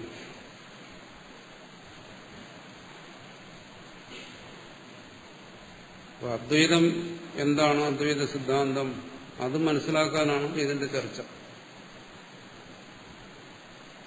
ഇതിൽ നിന്ന് നമ്മൾ മറ്റെന്തെങ്കിലും മനസ്സിലാക്കാമെന്ന് ധരിക്കരുത്. അതൊന്നും സാധ്യമല്ല. അദ്വൈതം എന്താണെന്ന് ഇവിടെ വ്യക്തമാക്കും. ബാക്കി മനസ്സിരിക്കുന്നത് കളഞ്ഞാലേ ഇത് ഉള്ളിലേക്ക് കയറത്തുള്ളൂ. ഇതിന്റെ ശരിയായ രീതിയിൽ കയറണമെങ്കിൽ ബാക്കി മന്ത്രതന്ത്രങ്ങളെല്ലാം ഉപേക്ഷിച്ചാലേ പറ്റൂ.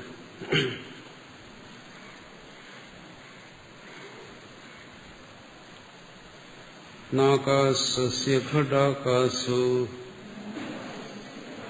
വികാരാവയവോ യഥാ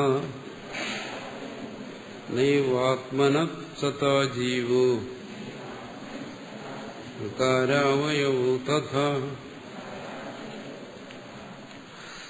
യഥാ ഭവതി ബാലാനാം ഗഗനം മലിനം മലൈഃ തഥാ ഭവതി അബുദ്ധാനാം ആത്മാ വിമലിനോ മലൈഃ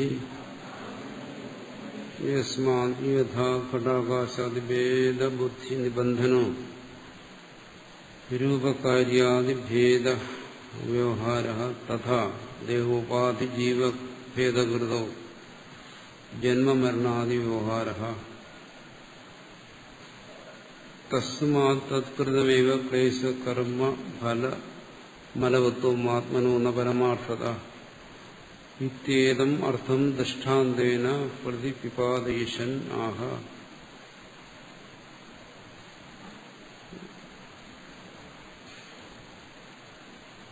ഘടാകാശം തുടങ്ങിയ ഭേദബുദ്ധി കൊണ്ട് രൂപം, കാര്യം തുടങ്ങിയ ഭേദവ്യവഹാരങ്ങളുണ്ടാവും.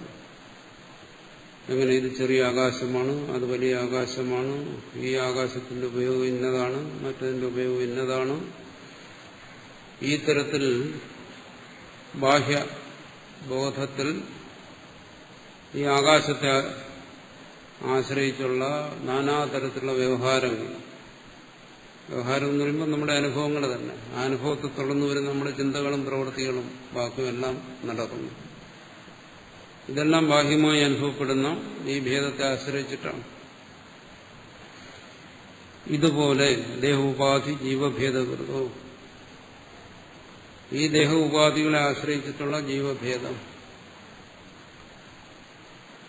നമ്മുടെ ശരീരം തുടങ്ങി ബാഹ്യമായി അനുഭവപ്പെടുന്ന സർവവും ദേഹങ്ങളാണ്. ചരാചരങ്ങളെല്ലാം ദേഹങ്ങളാണ്. ജഡവും ചൈതന്യവത്തായത് സർവവും ദേഹങ്ങളാണ്. ഒന്നിന്റെ അല്ലെങ്കിൽ മറ്റൊന്നിന്റെ ദേഹമാണ്. ഇവിടെ ദേഹമല്ലാത്ത ഒന്നുമില്ല. ജഡമെന്ന് നമ്മൾ കരുതുന്നതും മറ്റു പലതിന്റെയും ദേഹമാണ്. അപ്പോൾ ബാഹ്യമായി അനുഭവപ്പെടുന്ന നാമരൂപാത്മകമായിരിക്കുന്ന സ്ഥൂലമായി നമുക്ക് അനുഭവപ്പെടുന്ന ഈ പ്രപഞ്ചം തന്നെ വാസ്തവത്തിൽ ദേഹം. അല്ല, ദേഹം എന്ന് പറയുമ്പോൾ എന്റെ ശരീരം നിന്റെ ശരീരം എന്ന് കരുതണം. നമുക്ക് അനുഭവപ്പെടുന്ന സർവ്വതും ദേഹമാണ്. നാമരൂപാത്മകമായി അനുഭവപ്പെടുന്ന സർവ്വം. അപ്പോൾ നാമരൂപാത്മകമായി അനുഭവപ്പെടുന്ന ഈ ദേഹഭേദങ്ങൾ ഇതിനെ ആശ്രയിച്ച് ജന്മമരണാദി വ്യവഹാരം. തന്റേതായാലും അന്യന്റേതായാലും. തന്നെ കുറിച്ച് പറയുന്നു, ഞാൻ ജനിക്കുന്നു, താൻ മരിക്കുന്നു എന്ന് പറയുന്നു. തന്റെ ജനനത്തെക്കുറിച്ച് സങ്കല്പിക്കുന്നു. അതാർക്കും അനുഭവപ്പെടാറില്ല, പക്ഷെ സങ്കല്പിക്കാറുണ്ട്. മരണത്തെക്കുറിച്ചും സങ്കല്പിക്കുന്നേയുള്ളൂ.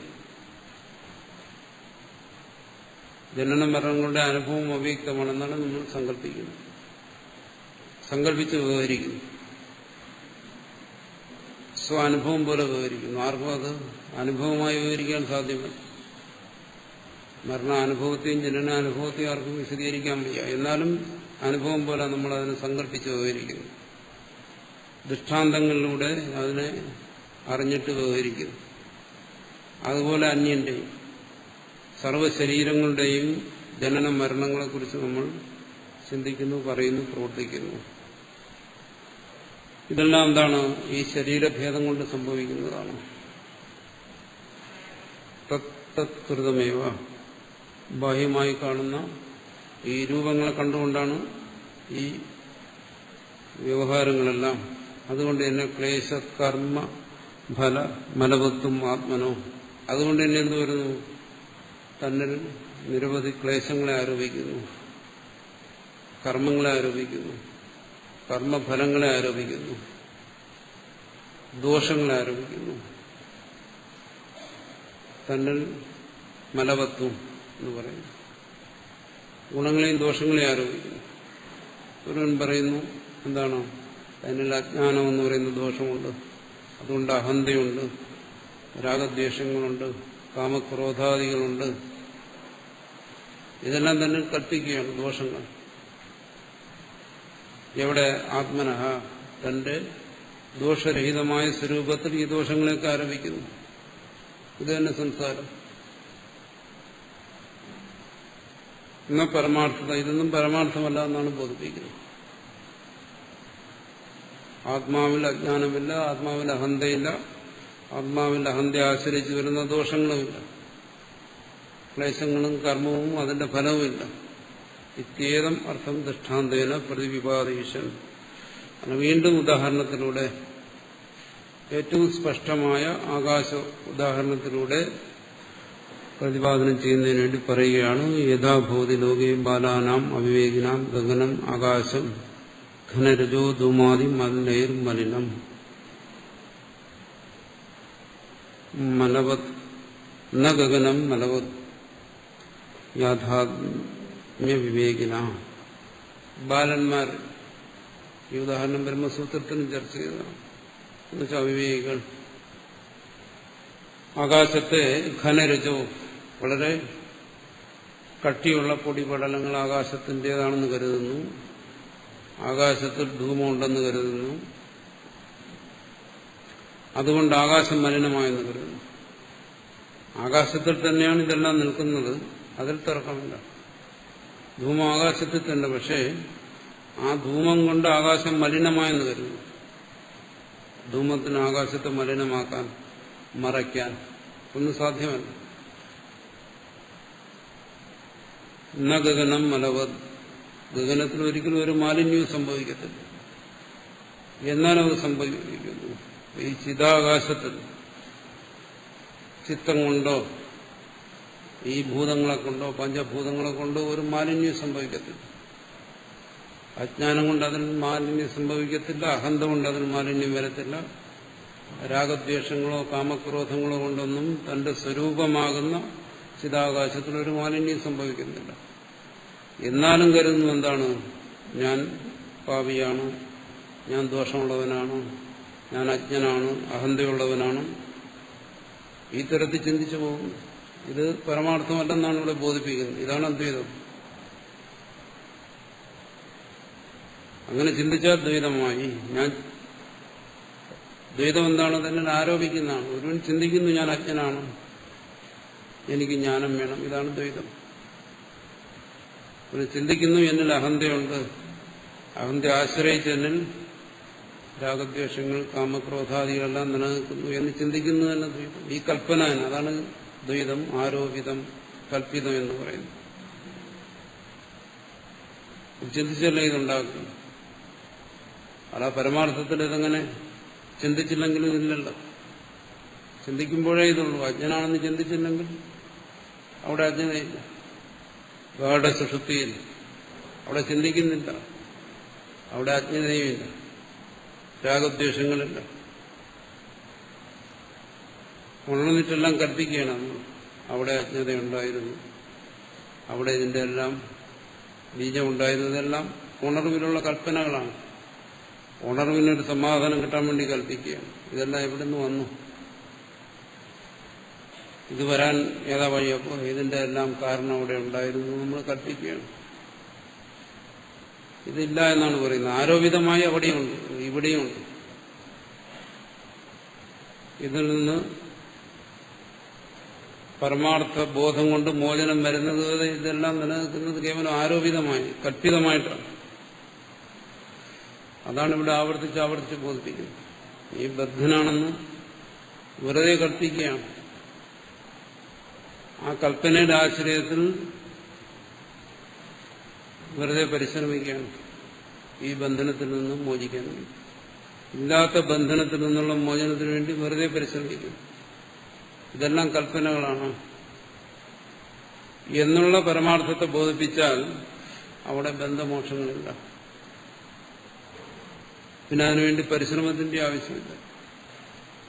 പക്ഷെ ആ സത്യത്തെ ബോധിക്കാതെ അസത്യത്തെ അംഗീകരിച്ചുകൊണ്ട് മോചനത്തിന് വേണ്ടി അവൻ കഠിനമായ പരിശ്രമം ചെയ്യുന്നു. ഇത് മിഥ്യയായ ധാരണയാണ്. ഇതിനെ മാറ്റാൻ വേണ്ടിയിട്ടാണ് ഇത് ആവർത്തിച്ച് പറയുന്നത്. ബോധത്തിലാണ് തിരുത്തൽ വേണ്ടത്. ആ തിരുത്തലില്ലാതെ ചെയ്യുന്ന പരിശ്രമങ്ങളെല്ലാം വൃഥാ പരിശ്രമങ്ങളാണ്. ഇതൊരിടത്തും കൊണ്ടെത്തിക്കത്തില്ല. ഇത് ബന്ധനത്തെ അത് കൂട്ടത്തെയുള്ളൂ. അത് ചലന്തിയുടെ വലയപ്പെട്ട പ്രാണിയെ പോലെയാണ്. അതിൽ നിന്ന് മോചിക്കാൻ ശ്രമിക്കുന്തോറും ബന്ധനം കൂടി വരത്തേ ഉള്ളൂ. അപ്പോ ബന്ധനത്തിനുള്ള പോംവഴി എന്താണെന്ന് ധരിക്കുക. ആ ബന്ധനത്തിൽ നിന്നുള്ള മോചനത്തിനുള്ള പോംവഴി എന്താണെന്ന് ധരിക്കാതെ അതെന്താണ് ഇവിടെ പരമാർത്ഥ ജ്ഞാനമാണ്. ബന്ധനം പരമാർത്ഥമല്ല എന്നുള്ള ബോധമാണ് പരമാർത്ഥ ജ്ഞാനം. അതല്ലാതെ ഈ മോചനത്തിന് വേണ്ടിയുള്ള ശ്രമങ്ങളെല്ലാം അബദ്ധമെന്നാണ് ഇവിടെ പറയുന്നത്. അവിവേകിനാം ഇതെല്ലാം. അവിവേകികൾ ഇങ്ങനെ പരിശ്രമിക്കുന്നു, വളരെ സാഹസമായ പ്രയത്നങ്ങൾ ചെയ്യുന്നു, പരീക്ഷണങ്ങൾ ചെയ്യുന്നു. ഇതെല്ലാം സത്യമെന്ന് കരുതി ബന്ധമോചനത്തിന് വേണ്ടി പരിശ്രമിക്കുന്നു. പരമാർത്ഥത ഇതെല്ലെന്നാ പറയുന്നു. എന്നാ മലവത്, ആകാശം ഒരിക്കലും മാലിന്യമാകാത്തതുപോലെ ഈ നിന്റെ സ്വരൂപത്തിലും ഒരിക്കലും മാലിന്യമില്ല. ഇല്ലാത്ത മാലിന്യത്തിൽ നിന്ന് എങ്ങനെ മോചനം ഉണ്ടാവും? തഥാ ഭവതി അയമാത്മാ, അതുപോലെ തന്നെയാണ് ഈ ആത്മാവും പരോപി, സർവബന്ധനങ്ങളിൽ നിന്നും പരനാണെങ്കിലും സംസാരാതീതനാണെങ്കിലും അതാണ് പരമാർത്ഥം. യോ വിജ്ഞാത പ്രത്യക്, ഈ വിജ്ഞാതാവായിരിക്കുന്നവൻ, സർവത്തെയും ഗ്രഹിച്ചുകൊണ്ടിരിക്കുന്നവൻ, അതിനാണ് ചിതാകാശം ബോധാകാശം എന്ന് പറയുന്നു. പ്രത്യക്, സർവത്തിനും ആന്തരമായിരിക്കുന്നവൻ, സർവചിത്തവികാരങ്ങൾക്കും ആധാരമായിരിക്കുന്നവൻ, അതാണ് പ്രത്യക്. പ്രത്യങ് എന്നുള്ളതാണ് ശരിയായ ശബ്ദം. പ്രത്യേകമെന്നും പ്രയോഗിക്കാറുണ്ട്. വൈയാകരണന്മാർ പറയും അത് ശരിയല്ല, പ്രത്യേകല്ല, പ്രത്യങ്ങാണെന്ന് പറയും. ഏത് തെറ്റിനും വ്യാകരണമുണ്ട്, അതുകൊണ്ട് പ്രത്യേകം ശരിയാണ്. കാരണം ഇവിടെ വൈയാകരണന്മാർ കൂടുതലാണ്, അതുകൊണ്ടാണ് ഞാനത് പറയുന്നത്. ക്ലേശകർമ്മഫലമലൈർ മലിനോ, ഈ പ്രത്യക് സ്വരൂപം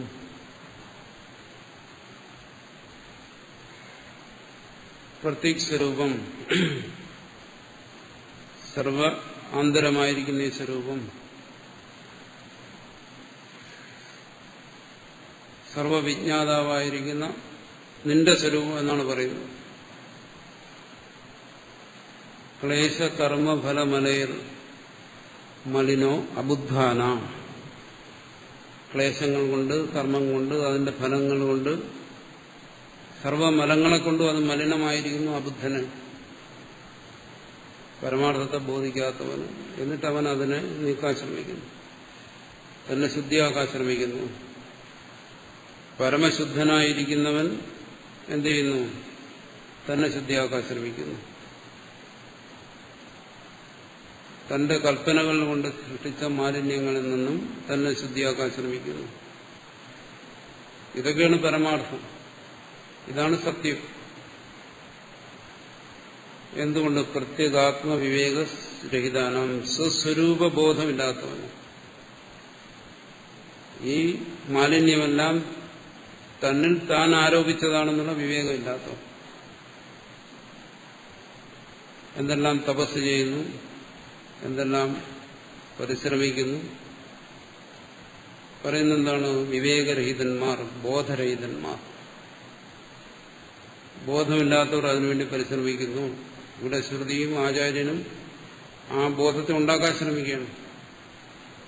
ആ ബോധത്തെ ഉണ്ടാക്കാൻ ശ്രമിക്കുന്നതിനുള്ള വഴിയാണ് ഈ വിവരണങ്ങൾ. ന ആത്മാ അബുധാരോപിത ക്ലേശാദി മലൈർ മലിനോ ഭവതി. പറയുന്നത് നിന്റെ ബുദ്ധിശൂന്യത കൊണ്ട്, അബുധൻ ബോധമില്ലാത്തവൻ, നിന്റെ മൂർഖത കൊണ്ട് നീ ആരോപിച്ചിരിക്കുന്ന ഈ മാലിന്യം കൊണ്ട് ഒരിക്കലും നീ മലിനനാകത്തില്ല. നിന്റെ ബുദ്ധിശൂന്യത കൊണ്ട് നീ കൽപ്പിച്ചിരിക്കുന്ന ഈ ദോഷങ്ങൾ കൊണ്ട് നീ ഒരിക്കലും ദുഷ്ടനായിത്തീരത്തില്ല, ദോഷയുക്തനായിത്തീരത്തില്ല. ഈ പരമാർത്ഥ ബോധം ഇതാണ് വേണ്ടത്. അല്ലാതെ ഇല്ലാത്ത ദോഷങ്ങളെ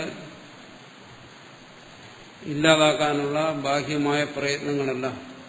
അതാണ് പറയുന്നത്, കർമ്മം കൊണ്ട് ഒന്നും നേടത്തില്ല, ജ്ഞാനം കൊണ്ടേ നേടത്തുള്ളൂ, പരമാർത്ഥ ബോധം കൊണ്ടേ നേടാനുള്ളൂ.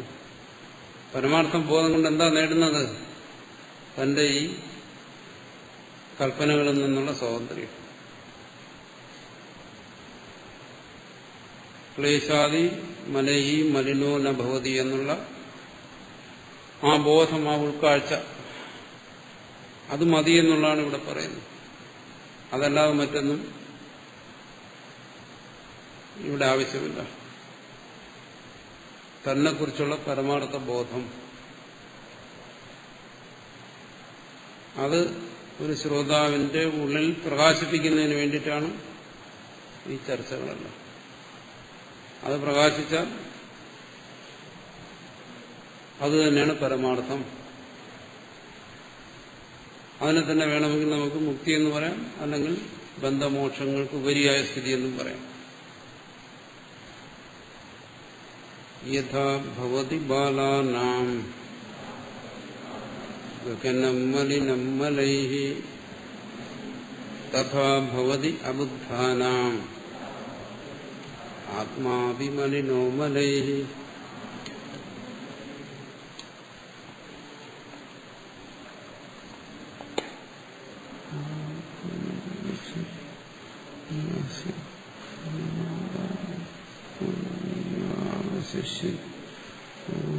ശാന്തി ശാന്തി ശാന്തി.